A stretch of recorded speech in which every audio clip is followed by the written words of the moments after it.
The sun hovered high above the dusty roads of Yatenga, casting long shadows over the restless town. President Ibrahim Traoré, clad in his signature fatigues and a humble scarf, stepped out of the town hall after a long, grueling meeting. Inside the walls of that old colonial building, voices had been raised, tempers had flared, and truths had been spoken. The farmers complained about dried wells and broken irrigation promises. The women wanted answers about missing aid. Youth leaders demanded action on joblessness and corruption. Yet, Traoré did not flinch. He listened. He took notes. He promised change, not with empty words, but with the determined fire of a leader who had long walked the same roads as the people he now led.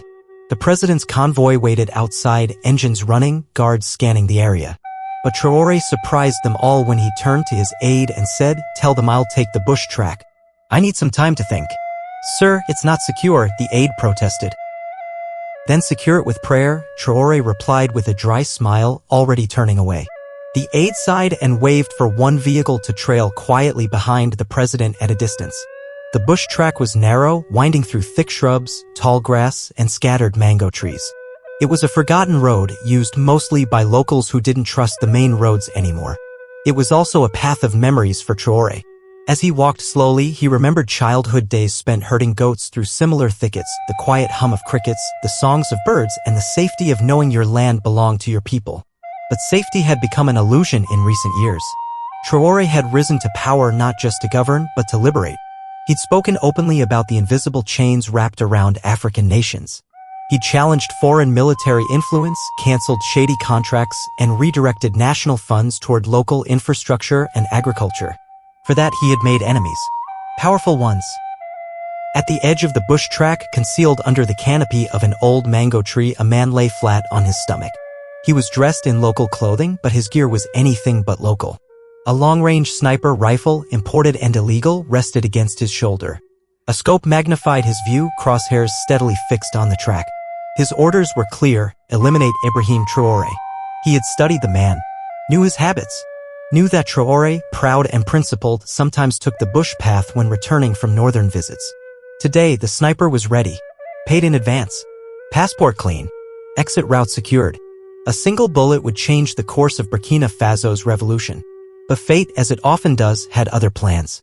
Further down the path, a barefoot boy named Laye darted through the underbrush, his homemade slingshot hanging from his waist.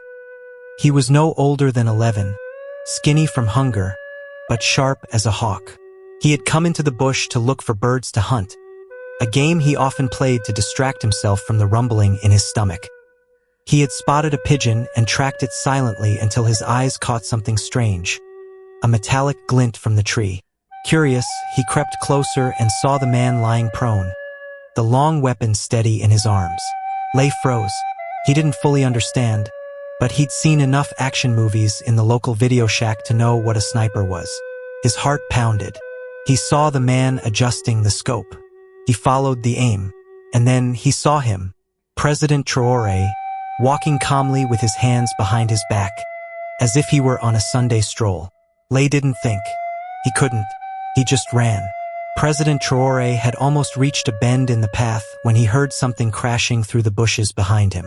He turned sharply, hand instinctively reaching for the sidearm he rarely used. Out of nowhere, a boy launched himself forward, tackling Traoré with all his weight. They hit the dirt hard. Crack! A bullet ripped through the space where Traoré's chest had been seconds earlier. Crack! Another shot rang out. This time, it grazed Traoré's upper arm, drawing blood.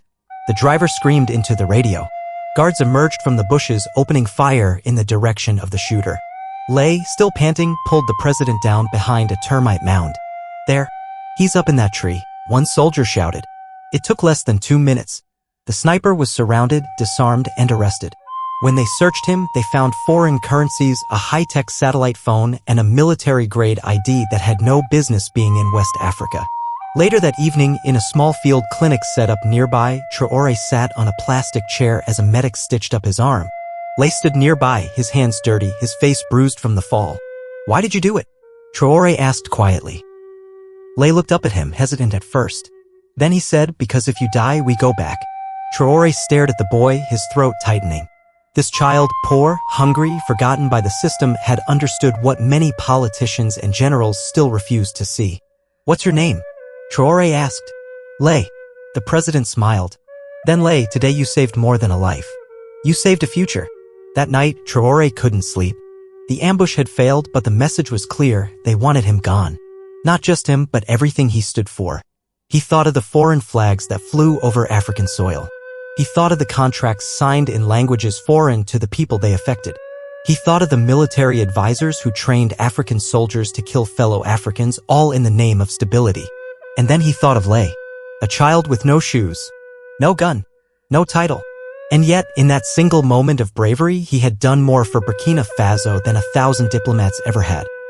The following day, Traore stood before the press in Ouagadougou, arm bandaged but posture unshaken. The room was filled with reporters, some local, many foreign. Microphones jutted toward him like arrows. "Mr. President, is it true the assassin had ties to foreign military networks? Are you blaming outside governments for what happened? What does this mean for Burkina Faso's cooperation with international partners?" Traore held up a hand. "This is not a blame game," he began. "This is a wake-up call. If we, as Africans, do not protect our future, someone else will claim it for us." He paused. "Yesterday, a child saved me. Not a soldier. Not a diplomat. A boy. That boy, barefoot and hungry, saw what needed to be done and acted. While we sit in meetings, arguing over foreign aid and terms of cooperation, our children are already bearing the burden of our mistakes." Silence. He leaned into the mic. "Africa must unite. Not in slogans. In substance." The room erupted with questions, but Traore had said what he came to say. The press conference ended, but the fire he lit would burn far beyond those walls. Back in the village, Laye sat awkwardly in a new pair of shoes, gifted by the president's aide. His family's small hut had been visited by government officials, local elders, and journalists. Some wanted to make him a symbol. Others wanted his story for headlines. But Laye just wanted to go back to the bush and play. He missed the trees. He missed the quiet. But deep inside, he knew he had changed. A week later, the president returned. This time, not in secret. Not with just a convoy, but with supplies. Trucks carrying water filters, seeds, school kits, and medicine. And with them came a promise: a school would be built in the village, bearing Laye's name. Traore pulled Laye aside. "Do you understand what you've done?" he asked. Laye nodded slowly.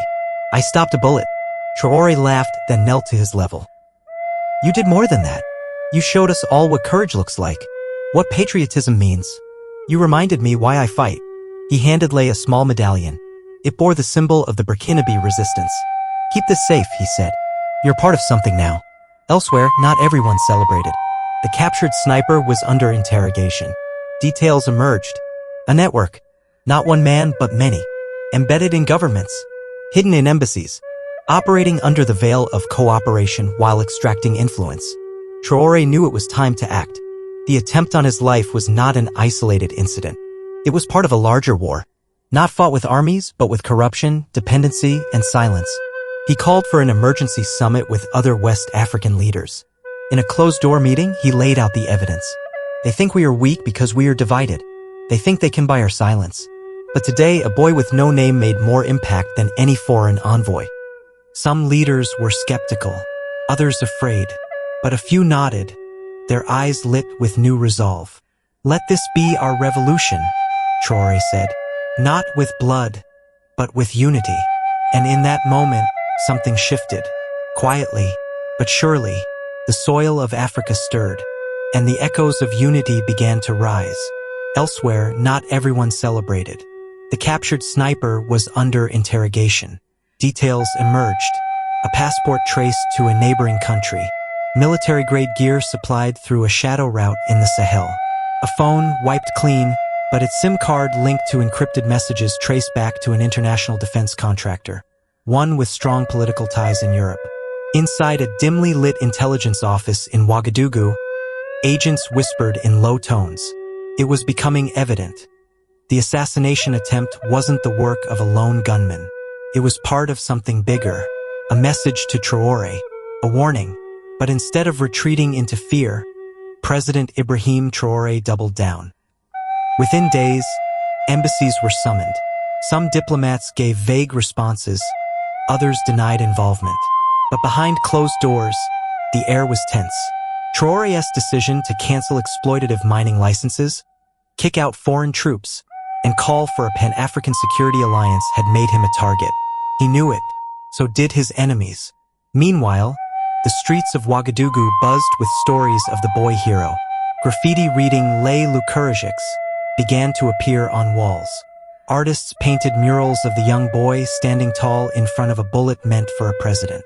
The story went viral across West Africa, then across the continent. In Senegal, a poet wrote a piece titled "The Bullet That Missed the Revolution." In Ghana, students held forums debating Burkina Faso's right to self-determination. In South Africa, a university launched a discussion series on neocolonialism and African sovereignty. The echo was loud, but so was the backlash.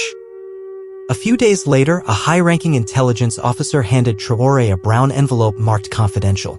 Inside was a dossier detailing increased chatter among mercenary networks, bounties, surveillance, even rumors of a potential coup backed by foreign interests. Traore read in silence, then burned the papers. That night, he made a decision. The next morning, in a fiery national address, he said, "We are not your playground. We are not your pawn. Burkina Faso belongs to Burkinabe. If standing tall means standing alone, then so be it. But we will never kneel." His voice was like thunder, his face resolute, and as he ended his speech, he looked straight into the camera and said, "To those who sent that bullet, I am still here, and so is the boy who stopped it."